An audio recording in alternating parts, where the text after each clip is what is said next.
Hello, and welcome back to Freedom Reads Anti-Biased Book Talk, the new video series from Teaching for Change. We talk about children's books using an anti-biased, anti-racist lens as a strategy for learning ways to talk with young children about race and the world around them. Today's book is B is for Baby, written by Atinuke, illustrated by Angela Brooksbank. I am your host, Allyson Criner Brown, and I use she and her pronouns. This series is designed to help parents, caregivers, and educators who are wrestling with two particular questions. How do I talk with kids about race and racism? And how do I further my own learning to be anti-racist and anti-bias? Each episode includes a synopsis of the book and 4 to 5 key points from an anti-bias, anti-racist lens. Watch the introductory video to learn more about Teaching for Change and this video series. Go to the video description below for links to the resources mentioned in this video and links to our book lists on socialjusticebooks.org. And go to teachingforchange.org to show your support with a donation to grow and sustain this work. Before we dive in, there are 2 announcements for today. First, the key resource that you should read and refer to throughout this series is called A Guide for Selecting Anti-Biased Children's Books. It's available at socialjusticebooks.org and through the link below. I'll reference it a few times during this episode. Second, B is for Baby is on our Teaching About Africa and Read Aloud's book lists at socialjusticebooks.org. You'll find these links and more on the resource page for this video. The subject of today's talk is B is for Baby, published in 2019. This book is recommended for early childhood, including babies and toddlers. My kids get a kick out of it. Atinuke is an award-winning author of many children's books. She was born in Nigeria and began her career as a traditional storyteller. The illustrator, Angela Brooksbank, has illustrated many children's books and spent part of her childhood in Ghana and Nigeria. Here's a synopsis of the book. B is for Baby is the fun journey of a bouncing baby who accidentally accompanies her brother as he delivers bananas in a basket by bicycle to their Baba's bungalow. Set in West Africa, this book is a delightful way for young children to explore the letter B. Here are 4 key points to pull out about this book from an anti-bias lens. First, this is a really fun and well-written book that is age appropriate. Instead of taking on the whole alphabet 1 letter at a time, Atinuke wrote an entertaining story that's perfect for quality time with the letter B. Your anti-bias book collection should include stories that are fun and well told, in addition to being informative. This story has universal appeal and connections many children can make to their own lives.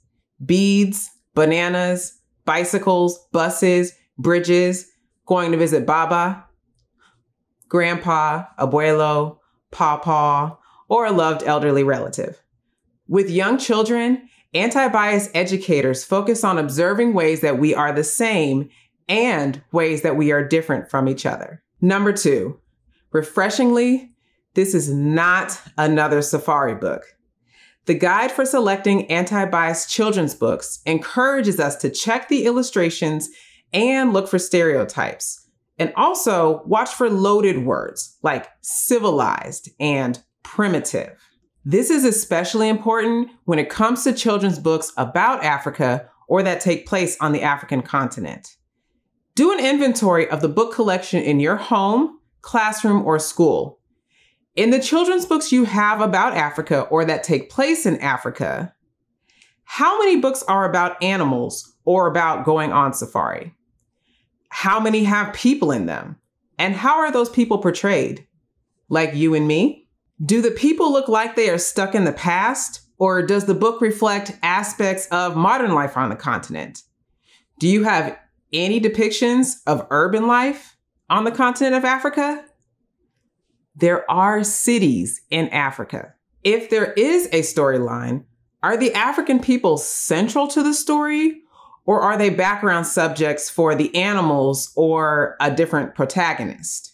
If the only books you have that are set in Africa feature animals in them, most likely the people of this vast continent are either completely absent or misrepresented.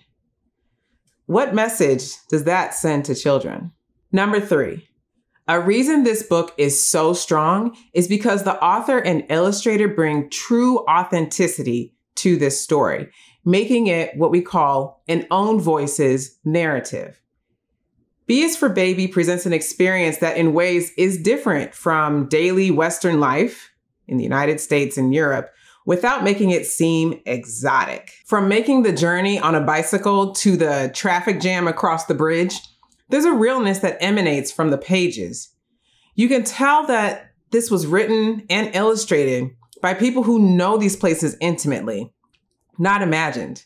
And it's clear that both the author and illustrator made some intentional choices in this book. For instance, B is for Baobab. Author Atinuke commented to us that she chose the baobab, quote, because it grows so big, not only in size, but in importance for the people who live around it. You should read up on the baobab tree more. B is also for Bougainvillea, a flower that Atinuke says surrounded her childhood and was very much a part of her African experience. You can read these comments on our resource page for this video. Number 4, finally, my overarching theme is that this book is one strong representation of an African experience. There is a baboon along the journey, which most people on the African continent do not see on a daily basis. But think about all the animals that someone could find in your country. Please remember that Africa is a continent. There are 54 countries in Africa, plus other territories. And the landmass is large enough to fit the United States, China, India, and most of Europe. More than 16 million people live in Lagos, Nigeria, the most populous city on the continent. All that to say, one children's book about Africa is not enough to represent all of the continent. Check out our Teaching About Africa book list and resources, and also Africa Access for more recommendation. We'll come back to Africa again in this series. Once again, the book is B is for Baby, written by Atinuke, illustrated by Angela Brooksbank. Find a link to the resources mentioned in this video in the description below. Visit us online at socialjusticebooks.org for recommended book lists and more, and support our work by making a donation at teachingforchange.org. Hope to see you for the next episode of Freedom Reads Anti-Bias Book Talk. Until then, please follow, subscribe, donate, and share this. Peace, love, and justice.